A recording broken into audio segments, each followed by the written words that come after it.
Hello everyone, welcome to another video. Now in this video we are going to look at continue with our blind 75 LeetCode question series, and we are going to look at the second question, that is the best time to buy and sell a stock. Now there are two types of questions on this particular problem. Okay, this is the first one. We'll look at the second one when we come to that position. Okay, so right now let's focus on this question and understand what is this and how are we going to solve this. So let me open this.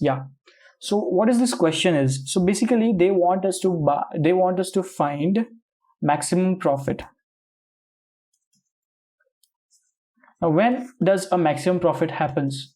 When you buy something at the lowest price and you sell something at the highest price. Okay, this is the basic of a stock market. Okay, even in general, if you buy something at low price and sell something at higher price, that is a profit for you. Okay, we are not looking at shorting or anything like that. We are not getting into the technicalities of stock market right now. This is just simple basic general thing that we are seeing. Okay, when we buy something at the lowest price and sell at higher price, we have a profit. Okay, so we need to find two values, like the perfect values, such that our maximum profit can happen. Okay, and no, we do not have to find the values, we just have to find the maximum profit. Okay, so how are we going to do that? So as I said, buy at lowest price, sell at highest price. Okay, so a lot of you can say like, okay, what are we going to do? First thing, we'll find the minimum value. Second is we'll find the maximum value. Okay, and third thing, we'll differentiate that, max minus min. This will give us the the maximum profit. Correct, but there are a few things that we need to take care before going ahead. Okay, see, this is a stock market.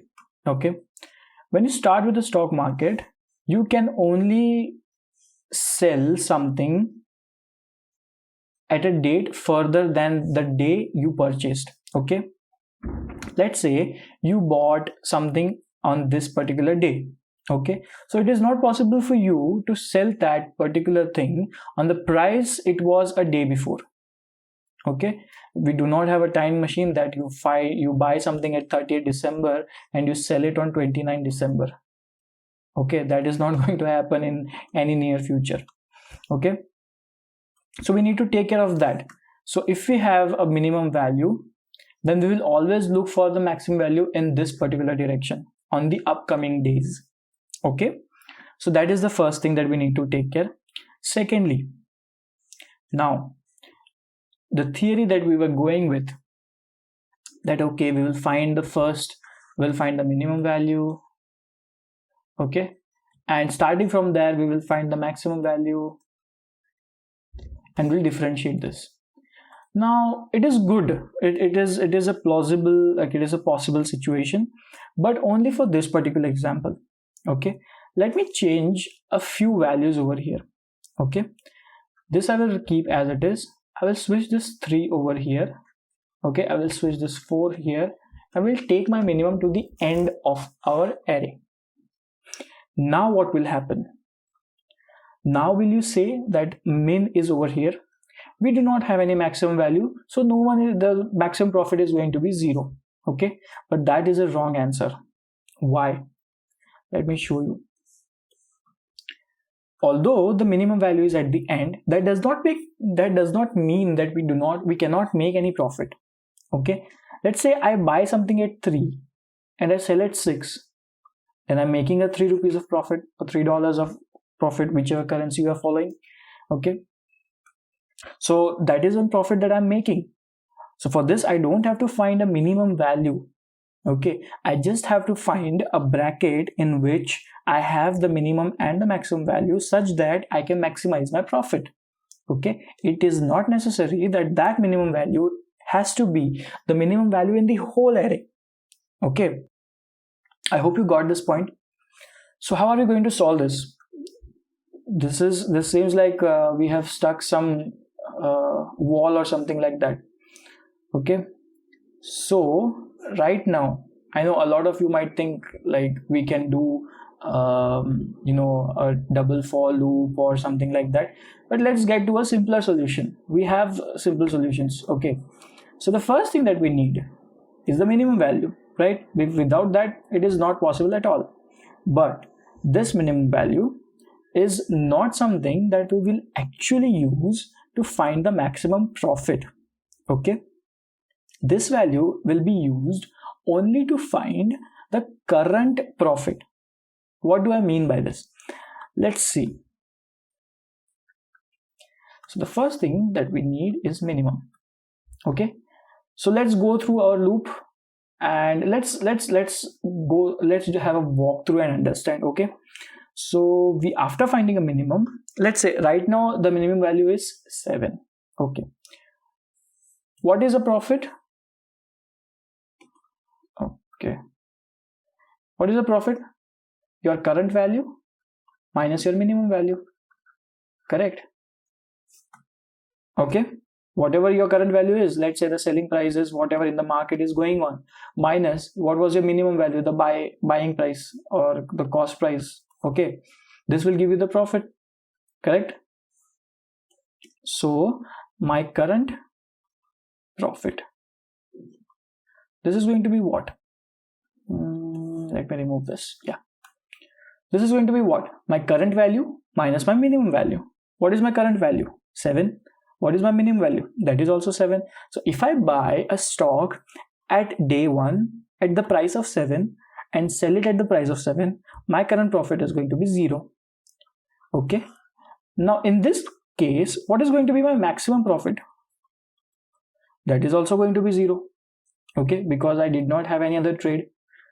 Now my current value is 1.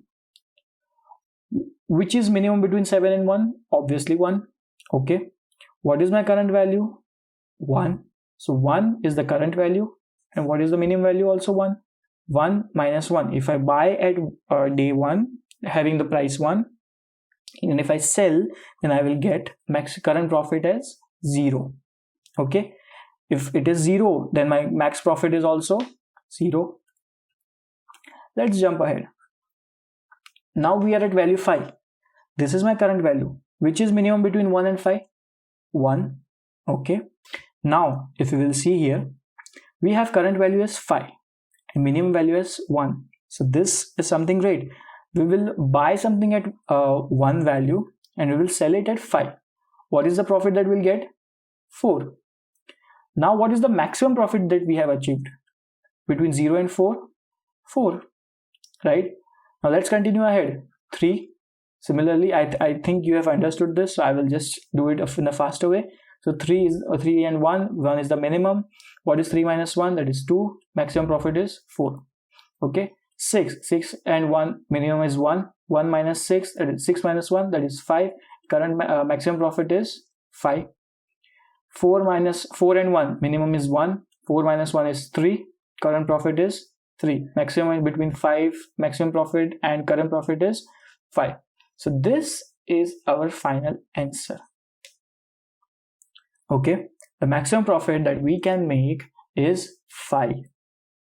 Okay, and I hope you understood this. If not, then I think the coding part will help you to understand it in a better way.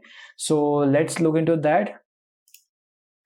So the first thing that we need over here is our maximum profit. Okay, so maximum profit, I will assign it to 0 right now. Now another two things that we saw is that first we need a minimum value. Min value, that is going to be what? Integer dot max underscore value. Okay, instead of this maximum profit, I will assign it to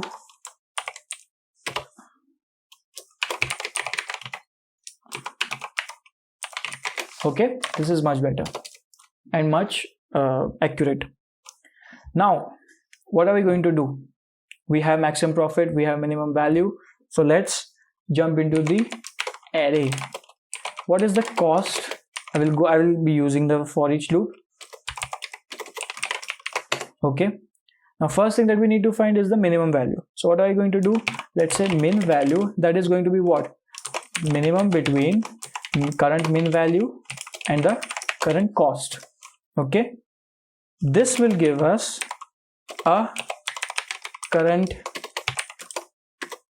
profit. Okay, what is this going to be? The current value, that is cost minus the minimum value. Okay, and next we need to find our maximum profit.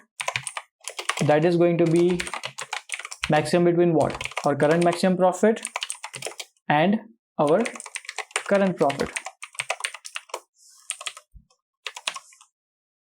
Okay, and that's it. Our code is done. It is really that small, and we'll simply return our maximum profit. Okay, let me submit this now.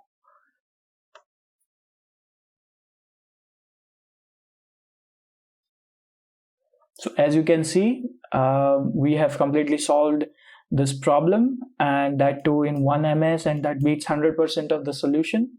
So that's good. And I hope you understood this and you were able to build some kind of logic. These kind of questions help you to solve medium and hard level questions, because these are just a stepping stone. These are just the stepping stones for the harder level questions. Okay, when you learn these kind of things, these are going to be very helpful for small like finding the solution or getting to a particular step in harder level problems. Okay, so I hope you understood this, you learned this, and you learned the concept of this question, and your or whatever doubts you had were cleared. And if you did not understood any of this, you can go back and watch it again. Okay, and yeah, so that's it for this video. I hope you liked it, and do let me know if you want me to continue with the series. I will try to be as consistent as possible. Okay, so thank you for watching. I will see you in the next one. Till then, keep coding.